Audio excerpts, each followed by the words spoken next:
Listen, guys, me and Luke wanted to come on here, just give a couple of our thoughts, real quick. A couple hours ago, maybe an hour and a half ago, Mike Tomlin stepped down as the coach of the Pittsburgh Steelers. I was actually in the building last night for the last Tomlin game. So in a single football calendar season, I was there for the downfall and firing of James Franklin and the downfall and removal of office from Mike Tomlin. Both shambles environments to be in. One, Penn State, I was excited to be there as a Pitt fan. The other one, it was sad to see the end of the era just end so miserably like it did last night. But just my quick thoughts on it. It's been a good run for Mike Tomlin. It's been 19 years. I do not know a Pittsburgh Steelers organization as a guy living in Pittsburgh. I don't remember the Bill Cowher era. I don't remember the 2005 championship. I was 2 years old. All I remember, my earliest Steeler memories are the 2008 Santonio Holmes year, the 2011 when Aaron Rodgers ripped our hearts out in the Super Bowl, and then the Killer Bees era, right into this kind of disappointing Big Ben, Kenny Pickett, Russell Wilson, Aaron Rodgers ending. I think a lot of Steeler fans are quick to judge and rush to blame Aaron Rodgers because he can't move. But we've known this. He's 42 years old. This is not a guy that moves very well, and he's never gonna move very well for the rest of his career. He's probably done after this, maybe not. But I think he did well enough to win football games this year for us. And they won nine. And against the Ravens, he was the reason we won that game late in the game. From just watching a lot of Steelers this year, it's just a lot of 3rd and 12, a lot of 3rd and 10, a lot of 3rd and 9. And whenever you got a guy that can't improvise that much, defenses can pin their ears back. Our offensive line is average at best. Our receiving core is below average. We don't get open all that often. And when we do, we have spotty, yesterday DK had a couple of big drops. And, that's kind of been the story of the Pittsburgh Steelers the past of the entire last 8 years, the end of Ben to Kenny Pickett to Russell Wilson to Aaron Rodgers now. And it's a lot of 3rd and 12. We haven't been able to run the ball effectively ever since Marquise Pouncey kind of fell off a little bit and wasn't his all-pro self.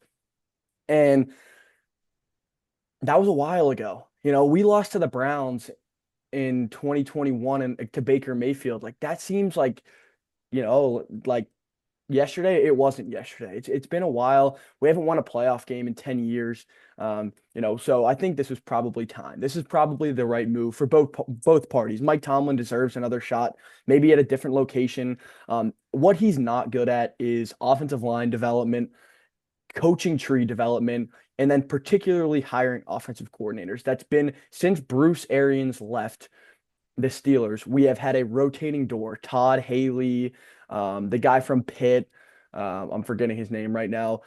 Then you have Arthur Smith. So it's just been a rotating door. And Mike Tomlin doesn't really have a coaching tree, right? There's no coaching tree for him. Terrell Austin's defensive coordinator. You wonder if, we had Brian Flores as a linebacker coach. Like it would have been a really nice move if we could have got Brian Flores as the defensive coordinator as opposed to an in-house hire with Terrell Austin. But, that's just making it, hindsight is 2020. But we haven't been able to figure out the offense. And a lot of people are going to be quick to judge Aaron Rodgers. I don't think it was Aaron Rodgers' fault all year. I thought this was the best quarterback play we've seen since when Ben was good, maybe 2018, 2019. I just think it's a lot of 3rd and 12, and you're not going to be good as a football team in 3rd and 12. Our offensive line's really struggled. I've watched the end of two eras. I was on boots on the ground when James Franklin lost to Northwestern. That was his last game. I was boots on the ground when the Houston Texans ripped our hearts out. But, we're not that good of a football team. We haven't been that good of a football team. In Steeler Nation, we were rocking early in the game, and, people love their football here, but, it's just not going well right now. But where I think we should go is Kevin Stefanski, a play calling head coach. And I think we should give him a timeline. I would trade all of our assets. I would try to be bad. I would hire Kevin Stefanski with the goal of being really bad, which means TJ Watt would be gone, which means DK Metcalf would be gone. We're trying because the best way to rebuild a franchise is through a first round quarterback, and not the 20th pick with Kenny Pickett, like a top 5 pick, like you see with the Patriots. Be bad. We've never let ourselves be bad, and Mike Tomlin shouldn't have to go through that. Nor is he really the coach that you would want to develop a young quarterback. So I hope it's Stefanski, maybe a Cliff Kingsbury, but quarterback. play calling head coach is invaluable. And you see right now with the Eagles, Duska, is we'll move on to them later. Like it's he your coach, like say for instance Steichen. We were talking about this the other day. Like Sirianni, The one that got away. exactly. Sirianni is a guy that he needs really good coordinators because he doesn't call the plays. And so when you have good play callers like Steichen, you get Super Bowl caliber runs. And when you don't have that, then you get what we got now with Patullo. And so, like if I was the Eagles, like I would think about hiring a play calling head coach as well. Like even if it might be an overreaction, but it's kind of how it is in today's NFL. Like you got to be a really good CEO and somebody like, for instance, Jim Harbaugh. Uh, he's the guy. He's at not John, Jim. He's doesn't need his whoever his offensive coordinator is, the identity is they're going to run the football. They're going to be a physical football team. So he's the type of CEO head coach. Same as Vrabel. Like Vrabel had a Arthur Smith was really good under him for the Titans. Obviously, he kind of got really lucky with um what's the guy in New England offensive coordinator? Daniel. Yeah, McDaniel. Like McDaniel's been there forever, and he's a good offensive coordinator. But you know, Tomlin's just not an offensive guy, and it shows. Yeah, I have a few things. First, the it's funny. There's 4, 5 huge football teams in Pennsylvania. I'd say actually, okay, there's 3 huge football teams in Pennsylvania. There's another few Division 1 teams. Of all of those teams, the team that met expectations the most out of Penn State, Eagles, Steelers, Temple, Villanova, I'd say every team, with the exception of Villanova, had disappointing seasons besides Temple. I think they were the team in Pennsylvania that lived up to expectations the most. Everyone else fell below, ended up firing their coach, or had a brutal exit in the postseason. And it's been a rough year for Pennsylvania football as a whole, other than the fact that Roman Catholic won the state championship. But Huge. as a whole, the really big football teams in Pennsylvania, all 3 of them had lackluster years where the bottom fell out and you're either looking for a new coach or have to take a serious step back and evaluate the operation of what your Super Bowl winning coach is doing right now. So I thought that was just rolling through my head as you were talking about Mike Tomlin. It's been an overall disappointing year for Pennsylvania football. Yeah. The And it's other thing, you go. okay. The other I mean we can circle back, but another thought I had initially was at some point a head coach can be at a place long enough, and yes, there's a standard of success, and that's always going to be pretty close to where the team ends up every year, whether it's above that threshold or right below. They're going to be right around that standard that's been set by a coach that's been there for a long time, and many would consider elite or towards the top echelon of coaches in the NFL. And I think Mike Tomlin is certainly one of them. The bottom never fell out of the Steelers, never had a losing season. There's something to be said for that for sure. And I think he's been there. That was his 19th season. I think Andy Reid is a perfect example where this is a coach that's capable of winning multiple Super Bowls and has proven that he can successfully develop teams and focus on one side of the ball and have elite units on that side of the ball. For him, it's offense. For Mike Tomlin, it's defense. But they both proven to be elite schematically at some point in their career and have had a lot of sustained success as NFL head coaches. But for as much success as Andy Reid had with the Eagles and for how unprecedented that was in the history of the Eagles, it still got to a point where it soured and results stagnated. And I'm sure to a degree for Andy Reid, it probably felt like he needed a change as well. And I'm sure he was very comfortable with the Eagles. They had a lot of success. They made 5 NFC championship games while he was there, 1 Super Bowl. They ended up losing, but they had some elite teams there. And I think the same can be said at this point for Mike Tomlin. He's been in with the Steelers for so long, and at some point, both parties are bad for each other.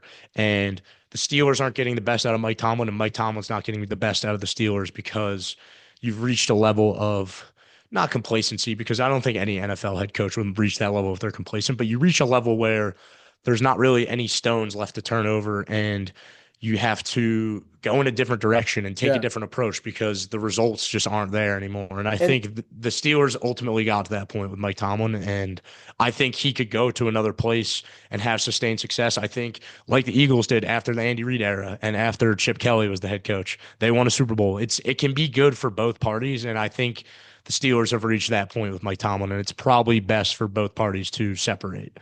yeah, one thing you said about, well, there's a couple things there that I want to talk about.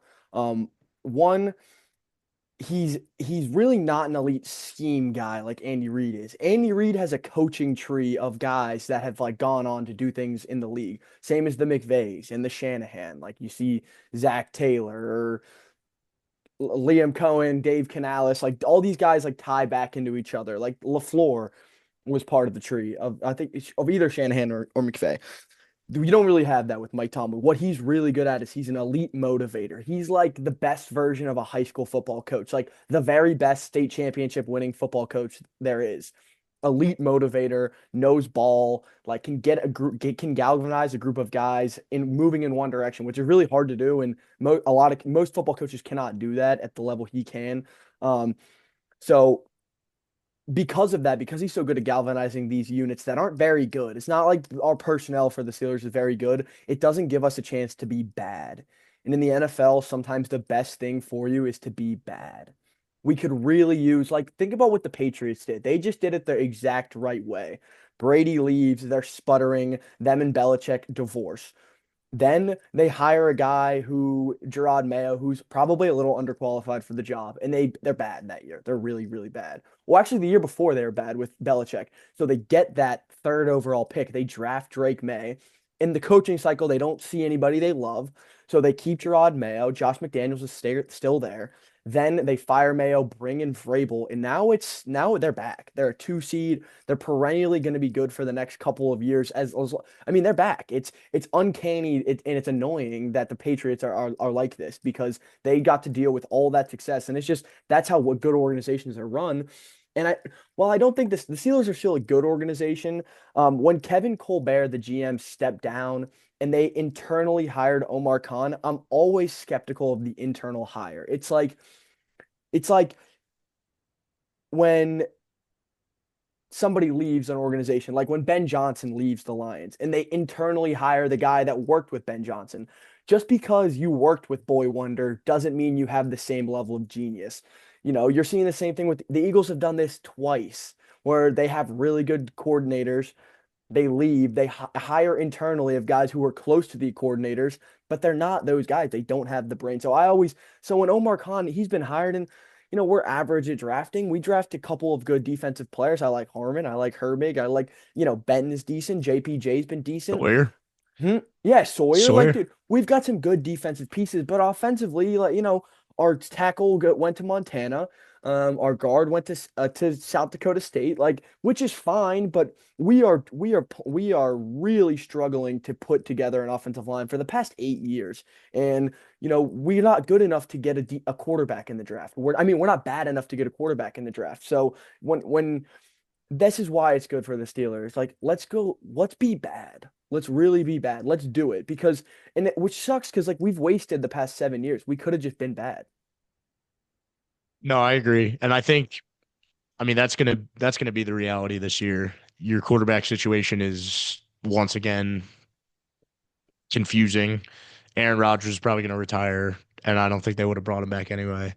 But I think the structure of the Steelers gives me faith that they're going to be okay. They're not the type of organization that has historically ever been bad in the NFL. And I think that's part of the reason that Tomlin lasted so long and they hung on for so long. I think that structure kept the bottom from falling out too. I think the way the Steelers operate, however it is, even if the talent acquisition hasn't been as good as it's been in the past, and they haven't had good quarterback play since Big Ben left. And even in Big Ben's last few years, it was a little different than his prime. They haven't had good quarterback play there in a long time. I think, Can't run the ball for a while. 100%. I think Mike Tomlin is to blame for that, but he's also to blame for them never having a losing season. And I Yep. think that Steeler structure and him being immersed in that structure and all the alignment that they were able to cultivate in that building, I think that contributed to them being this successful. And And and you say successful because they haven't won a playoff game and they're 0-7 in their last playoff game in their last seven playoff games, but I mean, that's significant. And I think they're the type of team that is going to bring in a smart coach. They're not going to take uh, unnecessary risk on a coach that is unproven. They're going to find the right guy for this system. I don't think it's realistic for a guy like John Harbaugh to go to the Steelers just because it's in division and whatnot. But I think they're going to find their guy. Kevin Stefanski's a great option. I think he's just been in terrible situations with the Browns. And again, they just haven't had good quarterback play, and that's made it tough on them. And personally, I hope he doesn't get hired in this cycle because I want him to be the OC for the Eagles. But I think he would be perfect and have a terrible season. The quarterback draft class in 2027 is going to be unbelievable. And there's going to be a lot of options there. And if you're bad, you're going to have a top five pick and be able to scoop one of those guys up. So I yep. think for the first time ever, it's going to be good to be bad for Steelers fans. You're not going to go 9-8, 10-7, but ultimately that's going to be beneficial. And I think the Steelers are only going to the way the Steelers are, it's not going to be a long-term issue. They're not going to turn into the Jets overnight. Mhm. They have the infrastructure in place and they've done it good for so long that they're going to be able to bounce back. Yeah, and Mike Tomlin is the reason this job's so attractive. Like he has been the alignment in the organization. There's a certain standard of excellence when you come into work every single day. Now, the only thing is when the standard when you don't have players that are capable of an excellent ceiling, they can't be it. So they can be putting all of the right inputs in, like can be going to practice, like watching film the right way, and everybody can be doing the organization can be ultimately so aligned and doing the right stuff. But when you just don't have the talent, you know what they say about coaches, Duska. What makes great coaches? Great players. Great players. And if you don't have the great players, you're not going to have great teams. So Mike is the reason this team is so good. And just someone as like a Steeler fan, and I'd like to say thank you to him because he's been influential to the entire city. He's been influential in my life. His whole mantra of like don't seek comfort is just a wonderful mantra. And he talks about like, it doesn't matter like what your size, what your speed is. It's not what is it like? It's not what you're willing it's not how good you can be, it's what you're willing to do. It doesn't matter what the tools you have in your toolbox. If you're not willing to sacrifice and forth the right effort to go achieve those goals, like it just won't happen for you. And it's the same type of coaching isms that you see from these great coaches. Like you've got like Tomlin, Saban, you're seeing Cignetti get on the podium and say similar stuff, Lanning, like Kirby, like all of these coaches, you've seen John Harbaugh and Jim Harbaugh say these for years. Like all of these coach isms are super like transferable into the real world and into not just football. So I want to thank Mike Tomlin, and it's been an awesome run, and it's probably just time for both parties to move on. And I think he'll get a job in TV or he'll get a job at whatever organization that wants to get a job, and he's going to correct a lot of ships. Maybe not the Jets if that's something that comes open one day, but every other organization, I would bet my money that he would turn them into like a 9-10 win organization. Let's move on though from Mike Tomlin. I just wanted to talk about the improbability of what Indiana has been this year. This is a team that throughout my entire lifetime has not been relevant. They weren't relevant in the 90s during my dad's lifetime or 80s. They weren't relevant in the 60s when my grandpa. And the last time they were relevant, my great grandpa probably didn't care as much because he was holding a rifle in the Marshall Islands. So in 1949, 1945, when Indiana went to the Rose Bowl, nobody cared. So in my opinion, they've never been relevant. And it's just so impressive to see what Curt Cignetti's done. There's a book called 0 to 1. It's Peter Thiel writes it, and the whole point is like to go to 1 to 2 is building upon something that already exists. Going from 0 to 1 is creating something that had never before been seen. And so you've talked about, we've talked about you know, what are some other good coaching jobs that have been done, right? You've Cristobal at Miami. He resurrected a program that had once been really good, right? So there'd been precedent for Miami being really good, and he brought them back. Jim Harbaugh at Michigan. He brought them back from a once really good program. That's all 1 to 2. You would consider that. Dabo brought back. Thank you, Luke. Dabo, you brought back Clemson, that historically had been good and was a storied program, and you brought him back, right? Now, like, there's a couple programs where that's really the 0 to 1s are the really special coaching jobs. So the only one I could think of, and I just thought of it, is Frank Beamer at Virginia Tech. I don't know if there was I my history is lesson isn't great. I don't know how they were in the 80s, but that seems like a guy that kind of like brought Blacksburg, just created something in a thin air in Blacksburg. That's the same thing in to a bigger degree what Cignetti's done at Indiana. He's went from 0 to 1 and he's awoken a sleeping giant. This is they have Indiana has the largest alumni base in all of America, which is insane. They pack these stadiums out. They run Oregon fans and Alabama fans out of the building. Two like nationally historic programs cannot compete with Indiana fans in terms of getting butts in seats. Um, and some people might say like this is magic. Like it's not magic. This guy's a scientist, and this guy's just a really good football coach. And I just think it's so unprecedented to see what Indiana's done. And then they got the quarterback this year. Like last year, O'Rourke was fine, serviceable to get this program moving in the right direction. And then they finally got the quarterback.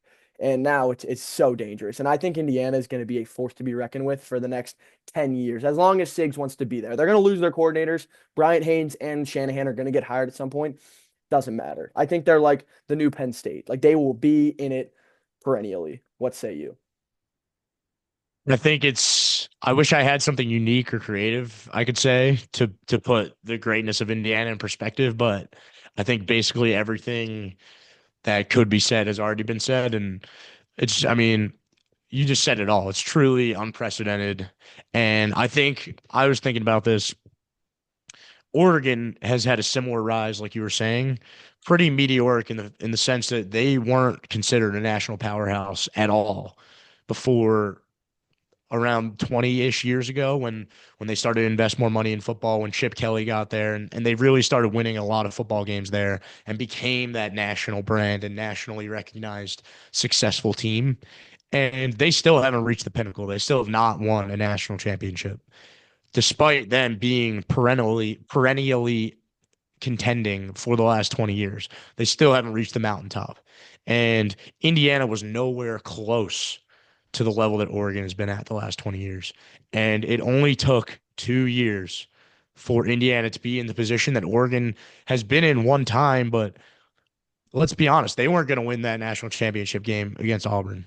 And Indiana is likely going to beat Miami, and they're likely going to be national champions in Curt Cignetti's second year. And I think it's just fitting to compare those two programs. And I'm not knocking Oregon at all by any stretch of the imagination. And they won 13 games this year. That's really, really hard to do, and it's not appreciated enough because we live in a culture and society and the way college football is talked about in the media. It's all about the ring. If you don't win a national championship, then the season was a failure.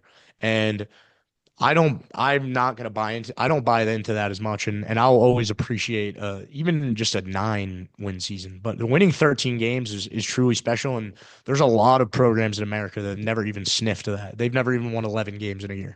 So Oregon's season was successful by any stretch of the imagination, other than the fact that they got destroyed by a buzzsaw. And it's just like I said, it's fitting that this is the program they played and this is the team that they dismantled in this game to put themselves in the position to make the history that I think they're going to. And it's crazy. They've flown past the history of so many storage programs that even in the last decade or two have invested so much money into football to be successful and put themselves in position to compete for national championships every year that can't do it. Like Penn State cannot. Like Tennessee and Yes, Tennessee, Florida post Urban Florida. Meyer. Yes, Penn State. All of these teams that have for so long been considered at the top of the sport and put so much money into football still have not been able to reach that point in 2 decades, for some 3 decades. And Indiana's done it in 2 years. And that's not to say they haven't been spending money on football for a long time. Obviously, any Power 5, Power 4 program is going to be doing that. But look at their roster. They have no 5 stars on their roster. I think I saw they have like 7 4 stars. And we've talked about the talent composite all year. It doesn't matter. Nothing matters for this team because we talked about alignment with Mike Tomlin. They're so aligned in that building, and they are all so bought in on the fact that they can beat anyone and can win a national championship. And we've talked about the special dynamic of that, having Fernando Mendoza as your QB and leading the culture from a player standpoint, and having Curt Cignetti as your coach and leading the program as a whole. That's a deadly combination. And you're seeing that in color. And I don't think it's too early to say that this is one of the greatest college football teams ever. Because if they are able to pull this off on Monday night, they absolutely are. It's impossible. It's damn near. Well, it's not impossible because I think they're going to do it, but it's damn near impossible to go undefeated in this era of college football with the rising level of parity in programs that are now all able to pay players, and there's not as many distinct advantages as there has been in the past. Mhm. And it's going to be a lot harder to do that in the years to come.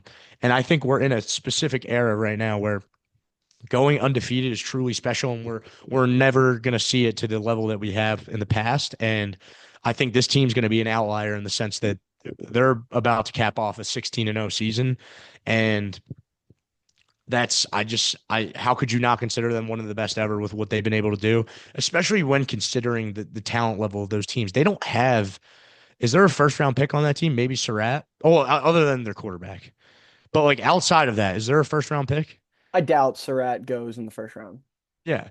And like maybe, I don't know if there's a guy on defense. Obviously, Mendoza is probably going to be the first pick, and that's very significant. But a quarterback is not winning football games single-handedly, and Yeah. I don't know if there's any I other think first-round I draft picks on wonder this if they team. yeah, it's just a bunch of day 2, day 3 guys that just play When you really put hard. that when you put that into the context of teams from recent that we've talked about as some of the best ever, like 2020 Alabama and 2019 LSU, those teams all were littered with first-round picks. Mhm. Everyone knows Jamar, Justin Jefferson, Jamar Jefferson, Chase, and Joe Burrow. Clyde Edwards-Helaire. Even Edwards-Helaire. They had dudes on defense. Who was that edge who They had Patrick Queen yeah, was he? and Yeah, yeah, yeah. And then who was that? There was an edge 18 Derek Stingley Jr. at corner. It was a yeah, freshman, which he was a first round pick for the Texans. We saw it last night. He was a third overall pick. So I mean, dude, littered with talent. littered with talent. 2020 Bama, same thing. First Mac Jones, Najee, first and Mack, foremost. Yeah, Devontae their Smith. their offensive line. I distinctly remember this. Their offensive line was well. Two of these guys have not had good NFL careers, but they were still first rounders. Evan Neal, Alex Leatherwood, Landon Dickerson, and I'm blanking on the other two, but the point is they're all first round picks on their O Was it line. They're Booker? no Booker No, didn't he was start yet. later. This is 2020, yeah. Yeah. But point being, unbelievable offensive line, and they could do everything. And Mhm. the defense, you don't even have to get into that, but I mean, all of talent all over the place. I know Will Anderson was a true freshman on that team. They had Pat Surtain.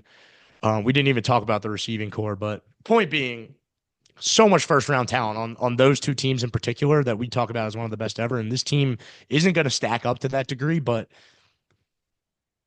I think the fact that that's the case They're so makes it balanced. even, The way they yeah, win football games, like the Penn State game, they need a drive late. They make the play. Omar Cooper Jr., like in the legendary play. Like the Iowa game came down to a drive they needed, and they got it. They won a game scoring 13 and holding Ohio State to 10. They hung 55 on Oregon. Like they just win games in a multitude of ways. They're just so balanced. And I want to move on to this quickly. And this is a little clickbaity because this is like such a big topic of conversation, but it does need to be mentioned because this podcast has been like, hey, there's a clear gap between the SEC and the Big Ten in terms of depth of conference. But I think we were wrong in a sense. I just think we're underestimating the money being a factor in this now because you can't go to the local church and hand a kid 30 grand in cash anymore. That's what the SEC could do back in the day, and they could have a leg up on all these schools. Now you can just flat out open the pocketbook, open the checkbook, and pay players. And dude, lost Louisiana State and Alabama and Ole Miss, they are not pumping out grads that are starting companies in Chicago or San Fran or Boston or Philly or New York City. That's what Indiana and the Big Ten schools do. Indiana, Ohio State, Michigan. Like if you looked up biggest endowments, like obviously you have the Harvard and the Yales, but then you get the Cals and the Ohio State and the Michigan and the Texas and like the SEC school positioned best, and we're seeing it in the portal right now, is Texas. Texas is so well positioned in this era of college football. And, obviously right now they had a disappointing year in terms of where they wanted to go, but dude, they are infusing that building with talent. And when the checkbooks started to, when this checkbooks just got openly allowed to be used, the Big Ten has the money. The SEC, the South doesn't have that type of money. They don't have guys. Mark Cuban just wrote a $15 million check for Indiana. And like he'll do that every year. Like he makes that on one dividend. He owns like that's nothing. Like that's literally nothing. So, you know, that's all we can say. I just think the SEC just does not have the advantage. And then staff wise as well. Like if you're talking about who are the best coaches in college football, like Cignetti, Lanning, Ryan Day, is there a Whittingham. Whittingham? I mean, if Campbell, like does the SEC, like if you go obviously you got Kirby, Sark, and Lane. But like, are you taking Heupel over Whittingham or Heupel over Lanning? Like, I'm not. Are you taking? I like Pete Golding, but I'm not taking Pete Golding over any of those guys. Like, I like Venables a lot, but um, maybe I would take Venables over some. But I'm just saying, like, there used to be a chasm between the two coaching staffs, like especially head coaches, like. But now there's no longer that chasm, and that does not exist. And now because the coaching chasm is smaller and the pocketbook is larger, you see where the Big Ten fits into this conversation. And I've been very lenient because we haven't seen it show up in the NFL draft yet. Right now, the SEC still puts out the most NFL draft talent as of last year. We'll see if that gap shrinks. What say you, Duska? I mean, I think you're spot on. I don't want to just write off SEC programs. I think they're going to find a way for as long as they're in national relevance. But I think the way the sport is trending, it gives an advantage to the Big Ten, just because, like you said, I mean, if you want to be a tech billionaire, you're not going to go to Ole Miss. And No. Ole Miss, I'm sure, is a great institution with great teachers, and you have a really good time in Oxford, but you're going to go to Michigan. You're not going to go to Ole Miss. And then that tech billionaire who lives in Silicon Valley, he's going to give money to his former school, and they're going to invest it into football and be able to pay top tier talent. They're going to be able to pay Bryce Underwood $8 million. And I think that's significant because that's the direction the sport's heading. And until there's regulation on the amount that players can make, that's how it's going to be. And all of these schools are going to have that advantage. And it's tough for the SEC because even I remember seeing last summer that Alabama was having trouble with NIL money, and their athletic director had to tweet asking for just local and normal fans to donate to the program so they could pay for their NIL budget. And if that's the direction that they're heading, and if they're having fiscal issues, then that's a big part of the game now. And no matter how good Kalen DeBoer can be and how much he can develop the talent he has there, as soon as that talent knows that they can go make money, more money going somewhere else, they're going to do it. And you see that, and that's been happening the last few years. It's not like this new groundbreaking thing. And I think it's it might be a little exaggerated in the sense now, just because if Indiana wins the national championship, yes, that's three. That's the last three for the Big Ten, and I think it'll swing back towards the SEC because that's just naturally how it's going to happen. But I think there's potential that some of the big programs that we traditionally know, like maybe in Alabama, who doesn't have Nick Saban anymore, isn't going to be considered in the same light that they have been, and they might fall back a little bit, like you've seen Florida do.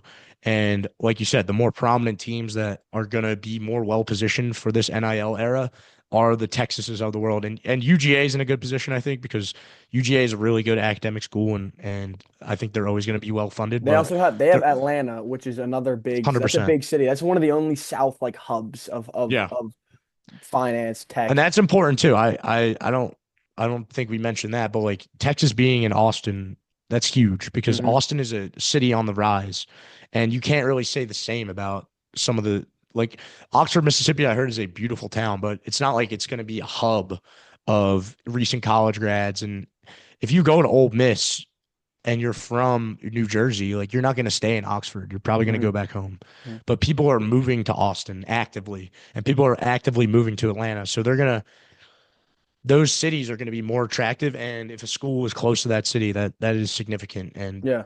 that's why I think those two schools in particular, I might be missing one, but Austin with the University of Texas and Georgia being close enough to Atlanta, I think also with the pedigree for academics that Georgia has, I think that they're going to be a little more well positioned with alumni. And I think they're going to be the best positioned as long as the sport continues in the direction that it's headed. And that's all we can talk about. Even if we don't like that that's the case, it just is what it is. And Yeah. I think we're going to see this trend, maybe not as exaggerated and with the Big Ten dominating the national championship in particular, but Hmm. I think we're going to see a swing where, yeah, there might be more talent coming out of the Big Ten to the NFL than there is in the SEC. And it's going to balance out a little bit. Yeah. Exactly. I'm not saying that like the Big Ten is like just a superior conference. I just think like there is no gap anymore. Yeah. I don't I also do think top to bottom, the SEC is still stronger. Oh, also Vanderbilt. I didn't mention that. They're in Nashville. Yeah, Vandy's. There's a, You yeah, forget they're an SEC school. They're doing yeah, really well in basketball right 100%. now as well. Vandy. Vandy's a good example as well, and I might be missing another one that's not Mm. popping off the top of my head, but I think you're going to see a balancing. But I still think top to bottom, the SEC has more talent than the Big Ten, and some of those other Big Ten schools are going to struggle for a long time. But schools at the But top and even schools that are going to Iowa went 9 wins this year. Like they're same old Iowa, which is really 100%. good. Like really And I good. think you're going And to see UCLA and USC. There's going to be a resurgence. At well, some dude, point, they kind of USC, just they just had the they number got one to get recruiting structured. class. Number one Yeah, recruiting class. Dude, they've got tons of money in Southern California. Washington is in Seattle. Seattle is a tech hub. That's where Amazon's located. Like, dude, they've got money out in Seattle.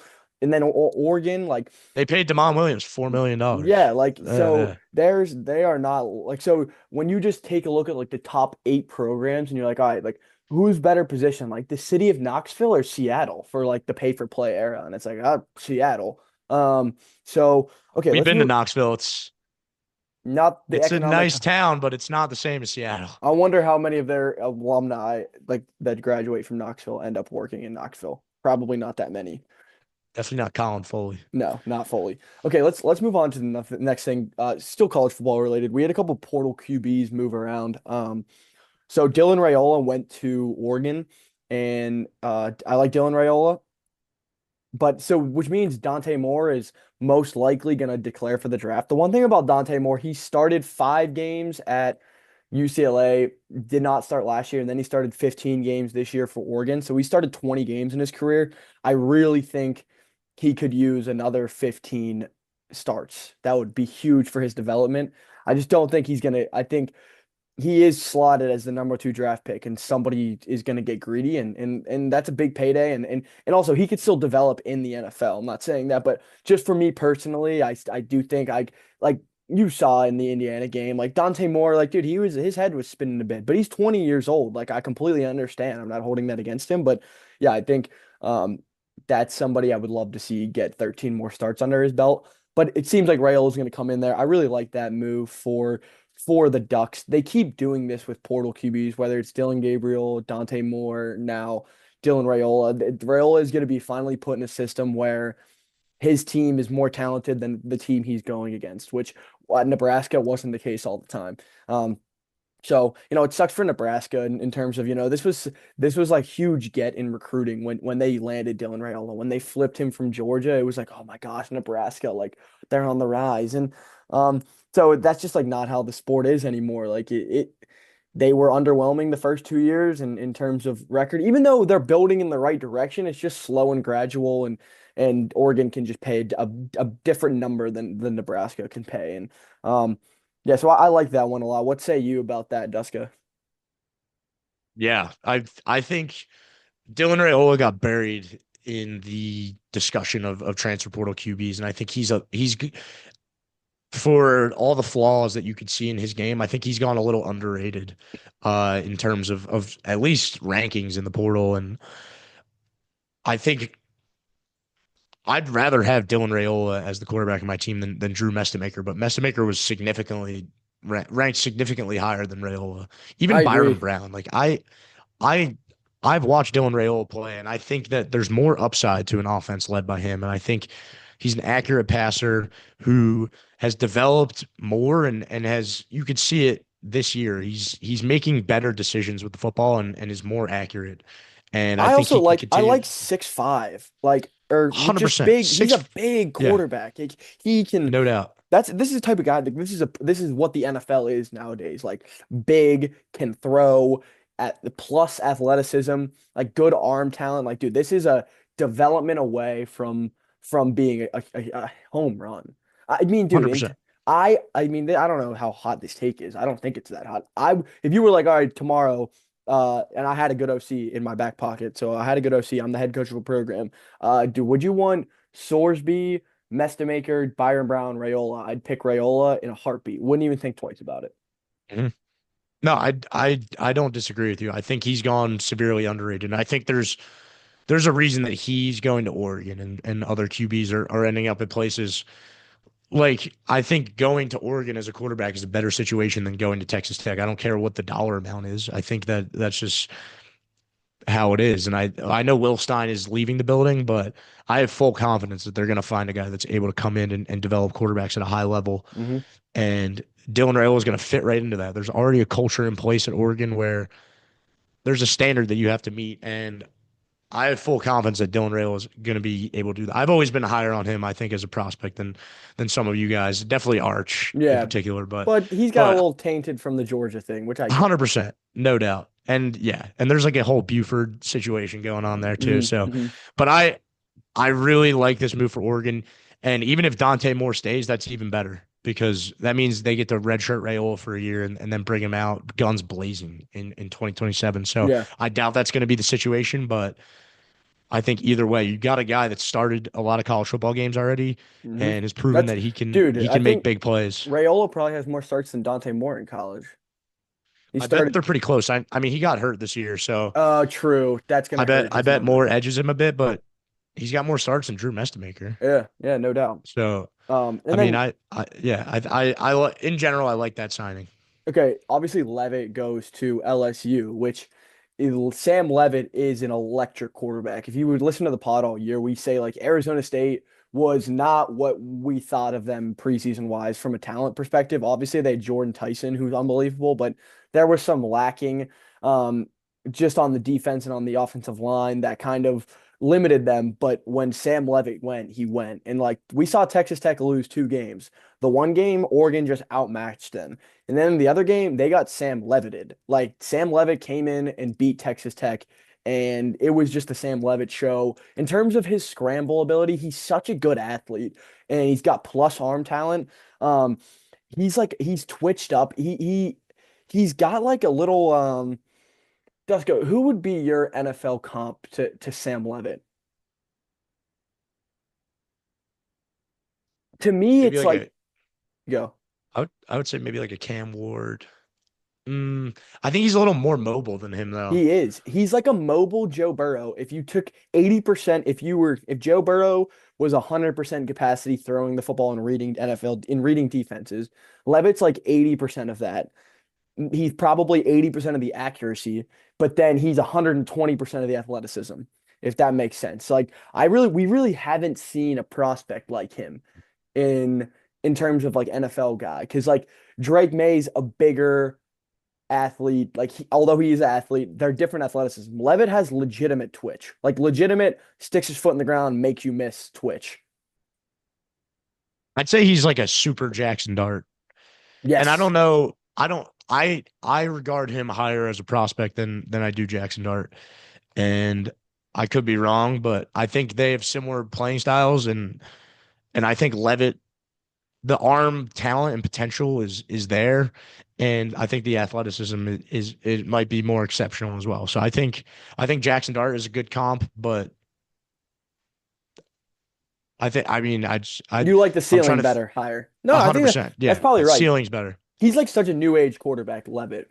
Like he's what you see a lot. He's like, ooh, actually a kind of good now is like Zach Wilson. I know that like makes throws people off because he wasn't great in the pros, but he's got like he's like very Zach Wilson-y, but better. Um, or like Drew, like a Drew Lock, but like more athletic, like that type of like archetype. Which they all like again, Zach Wilson prospect wise, not that's how he's going to turn out in his career in terms of NFL career. Um, okay. Oh, and again, I want to hit it. I mean, working with Lane Kiffin is gold.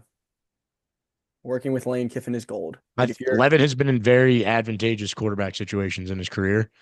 I think coming from Kenny Dillingham, where that's a really good situation to be in as a quarterback, and then going to Lane Kiffin, who might be the premier quarterback situation and quarterback developer in college football. yep, I think the sky is the absolute limit, and this guy could easily be the first pick in the draft. yeah, And I mean, we haven't even seen him lace him up for LSU yet, but I'm very excited to see him play for that team and be with Lane Kiffin and develop under him. And I think there's another level he can reach as a college football player. And I think if there was one guy I'd want to give the keys to that potential development, it would be Lane Kiffin. yeah. I agree with that. For Next as one, much as there drama as there is surrounding Lane Kiffin, you cannot deny his ability to develop a quarterback. no, not at all. And then the last guy I want to talk about quickly is Lagway to Baylor, which like nobody sees. Like, didn't his dad go to Baylor? Um, Nobody really saw this like I'll coming. look that up. Yeah, yeah, fact check me on that. But in terms of what I think about the DJ Lagway thing, like I'm a big Lagway guy. So He did this year, play at Baylor. yeah, okay. So this year, a little known name in college football, Sawyer Robinson. Really, really good quarterback in the Big 12. Baylor as a team, their talent profile is just not as good as the other teams nationally in college football in the Big 10, SEC, the top of the Big 12. They are in like that middle echelon of the Big 12, meaning like you probably didn't watch them play. But Sawyer Robinson was really good. I think he led the Big 12 in passing, or he was top three. So this is an offense and a system where you can really go to work and improve and be in the air raid and be the decision maker. And he's also going to play against a little bit lesser talent. I don't know if this is a stepping stone. I'm not saying that it is. I'm not saying that it's not. But it looks like a stepping stone. It looks like a place where you can gain confidence, put on shows, and if you want to stay there another year, perfect. If you want to go transfer back into the Big Ten or SEC, maybe that's what he does. But I actually like this more than others because I see the vision. I think like in terms of quarterback development, like he's making a decision based on like, hey, how can I get better at football, rather than maybe chasing money because I'm sure there was probably a better offer on the table. Yeah, we talked about this earlier in the year. I like this move for Lagway in the sense that we talked about the success and priority that some Big 12 quarterbacks get when they go to the NFL. And it's because they've been in situations in college playing in the Big 12 where a lot of the success of your team comes down to you being able to answer score after score after The score QB, because it's there's a the lot of QB conference.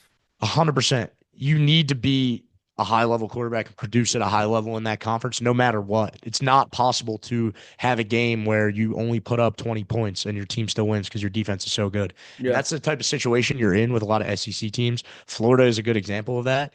And I'm not saying that Lagway would have been better off going to a Big 12 school out of high school. I think that the premier competition is still in the SEC. It's still in the Big Ten, but you need to this is where you go to learn how to produce on offense and put together drive after drive and keep attacking defenses and learn how to answer scores ultimately because the best offenses answer scores.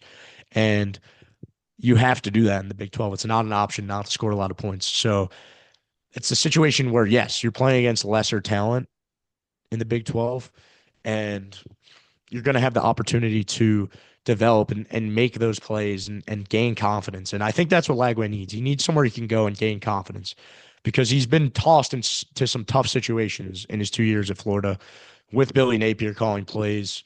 There's a reason he is no longer the coach of Florida, and it didn't work out. And I think that Lagway's in a tough position in that scenario because he was such a highly touted prospect, and there were so many expectations from him at Florida, and it's tough to live up to that when you're not.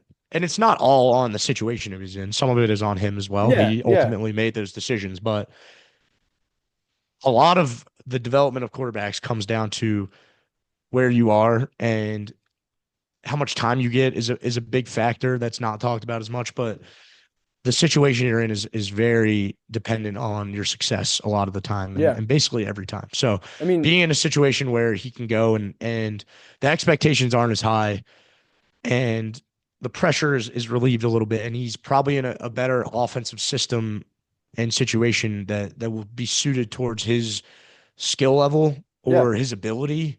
And they're going to be able to, he's going to be able to make a lot of big plays in the Big 12. And I think that's the type of situation he needed to go to for his personal journey. And yeah, it could be a stepping stone, but I think while on the surface, going from the SEC to the Big 12 is a downgrade, I think it could be an upgrade for him in the I long mean, run think as about we see how it unfolds. here are the guys that like kind of went that in the NFL that were like Big 12 quarterbacks at some point in their career. Purdy was a lifelong Big 12 guy. Pat Mahomes was a lifelong Big 12 guy. Kyler Murray and Baker Mayfield were longtime Big 12 guys. Jaden Daniels was at Arizona State for the majority of his career before going to LSU. Caleb Williams busted on the scene at Oklahoma when they were in the Big 12. So like this Jalen is a Hurts. yeah, Jalen Hurts is a Big 12 guy as well. I mean SEC, but so like there is proof of performance in the Big 12 developing quarterbacks. Yeah, I think that's kind of where we are, and we're just gonna leave it at that. I just wanted to give you guys a little some ball to consume, and there's been a lot going on. So enjoy. We'll have a bigger podcast with all the fellas, but I just want to get on and get a little Quick of little this ball talk. talk. Yeah, quick little ball talk. Just need to get some stuff off my chest. If I don't talk into a microphone, in every once a week, like part of me it goes. So thanks for hopping on, Duska.